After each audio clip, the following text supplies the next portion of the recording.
Hello, everybody. My name's Ben, and you know what?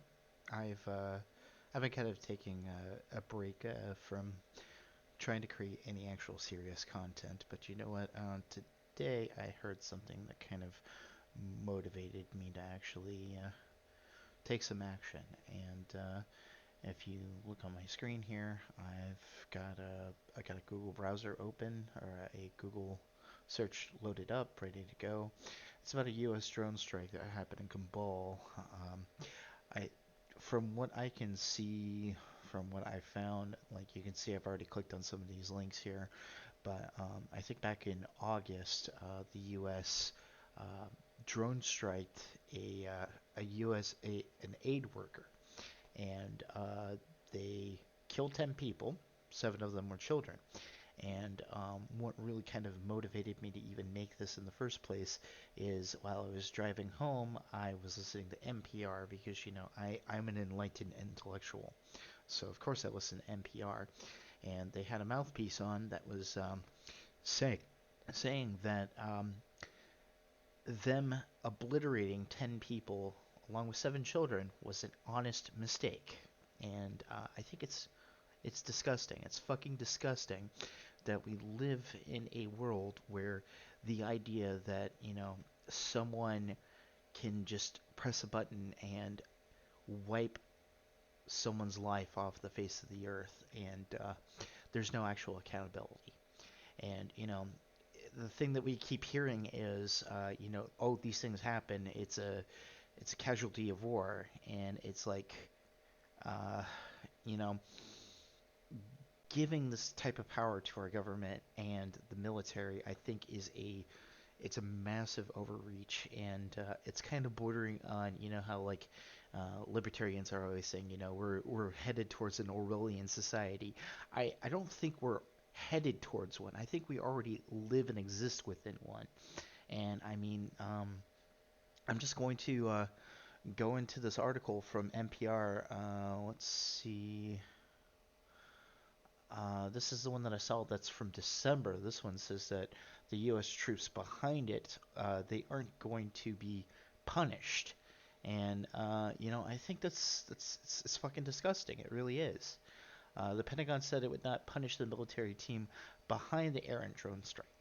And the thing is they're trying to paint this in such a way that this was some kind of accident that couldn't have been prevented. And there was actually a video that I was watching from the New York Times, and it kind of shows that the the people who were behind this strike, they could see what was going on, and they still decided to pull the trigger, and they they just obliterated 10 people. And I mean, with all the vast resources that the United States has, for us to still be able to make a fuck up like that, a massive fuck up. There's no other way to like frame this. This was a massive fuck up on the part of our country. And the fact that we allow something like this to happen in the first place and to just treat it as though it's just another day, it just I don't know. You could say that I'm triggered. Okay, I'm a triggered liberal commie. Okay, you got me. I'm triggered because we have the most funded military in the world. Like when you compare us to even China, like we spend more money on our military than anyone else, and yet what do we have to show for? We have 20 years in Afghanistan where we just we dug ourselves into a hole, and then we fucking leave, and guess what happens? The Taliban takes over. It's like everything we touch we fuck up, and the only people who benefited from us being here in the first place were the contractors, the military contractors.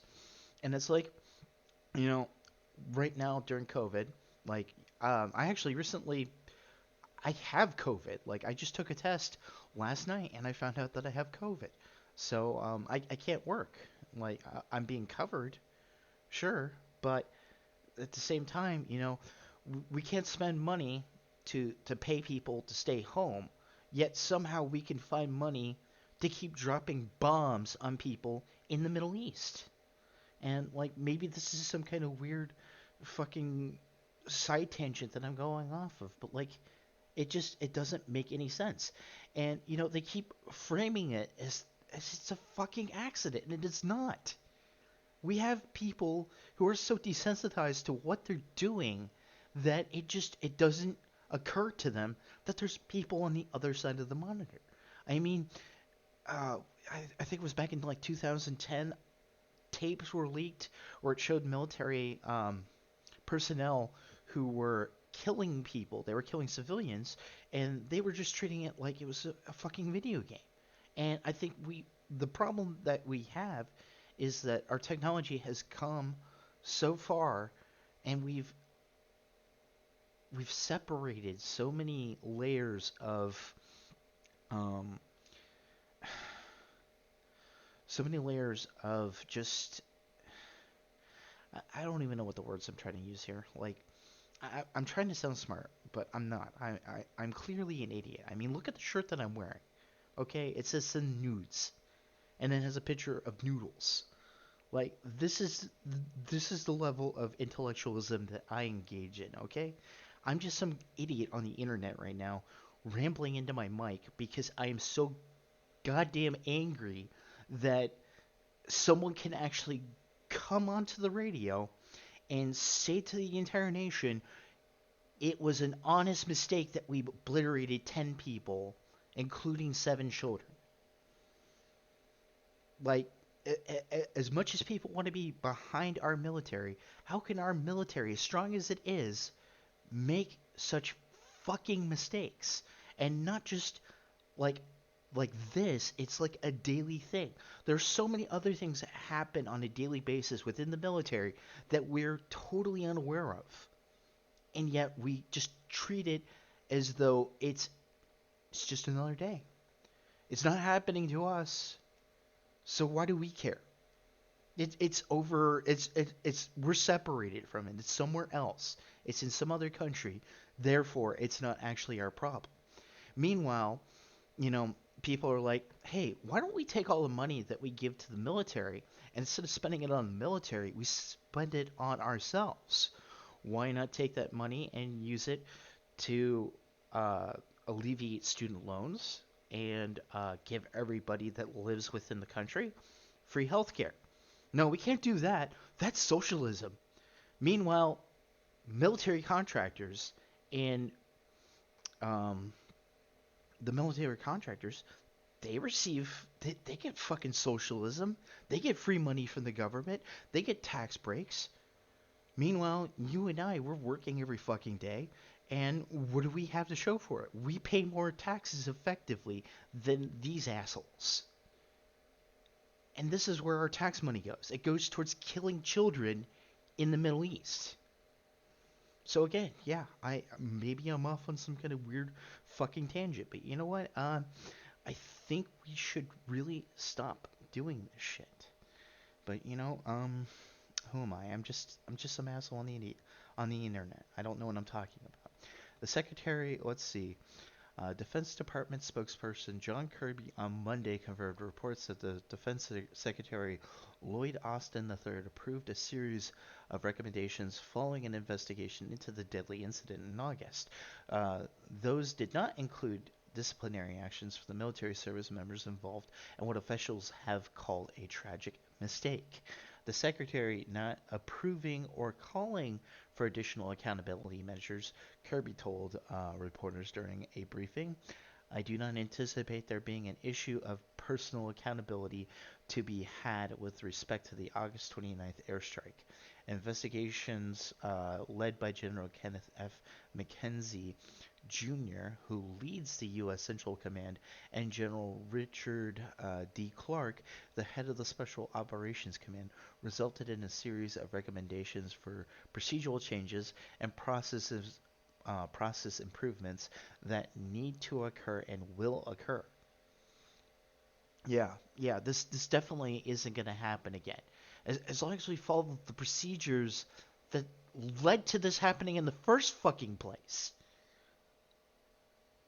But in this particular case, he explains, there was not a strong enough case to be made for personal accountability, and no one was found criminally negligent. An investigation by the Air Force Inspector General, Lieutenant General Sammy D. Sade, found the deadly mistake was the result of confirmation bias. Military officials were looking for a white Toyota Corolla, and when such a vehicle showed up at a suspected Islamic State location, they believed it contained a bomb. Instead, it was an aid worker loading his car with a laptop computer. The Pentagon is working to provide condolence payments and bring surviving family members to the U.S. I think to go back to the NPR broadcast, it was basically the government came out and said, "LOL, JK, sorry we bombed you." Like, I don't think saying sorry is enough in this case. It really isn't. Let's see how the strike went wrong. The counter terror strike in Afghanistan came in the final days of the chaotic U.S. NATO pullout from the country. The Pentagon initially claimed that the counter-terrorist strike had killed a Islamic extremist who was plotting an imminent attack.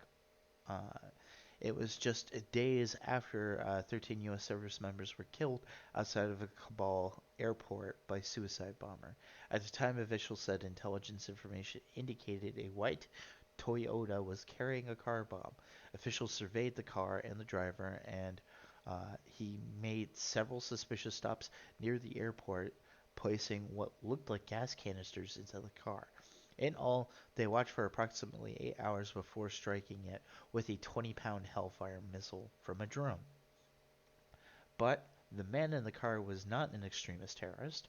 He was Zamari Hamaldi, an aid worker with a group called Nutrition and Education International who had been transporting water. The explosion to the car, parked at a courtyard of a home, killed Hamaldi as well as 7 children and 2 other adults. But before any of those details were uncovered, General Mark Milley justified the bombing, saying the procedures were correctly followed and it was a righteous strike. The fact that we even allow people to frame such a thing like this that way, it's just fucked up. And I mean, I don't know. Maybe I'm doing a better job than Sargon Akkad because at least I'm actually reading the fucking article. Let's see. Pentagon admits mistakes after news report shows a very different narrative. It wasn't until the New York Times discovered video footage that challenged the Pentagon's narrative that officials admitted that the bomb strike had been a mistake. What we saw was a breakdown in process and execution and procedural events. Not the results of negligence, not the results of misconduct, not the results of poor leadership. No. No, we can't find any flaws in the leadership that like on it is what it's fucking doublethink, guys. We got Greg Orwell here, okay? It's 1985, everybody. Uh, let's see. This decision should not be interpreted as a sign that the department is turning a blind eye to killing civilians. No, no, it's not the first time that we've bombed civilians. Nope, nope. This was an outlier. This has never happened before. It's just that you have to look at the counterterrorism strike and the time and space. So you have to hold two separate ideas at the same fucking time in order to justify this shit. And he also added, you have to look at this particular strike and not draw broader, wider conclusions about the accountability and high standards of conduct based on this outcome.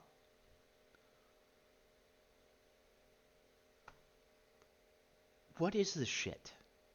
What are we doing? Seriously, what are we doing? This, I don't know. Anyway, so that's the article, and the thing is I think there's a wider suppression of this type of information because I can't find anything from today. NPR recently mentioned it. There's nothing on their website. I only found this article that's from December 13th of last year.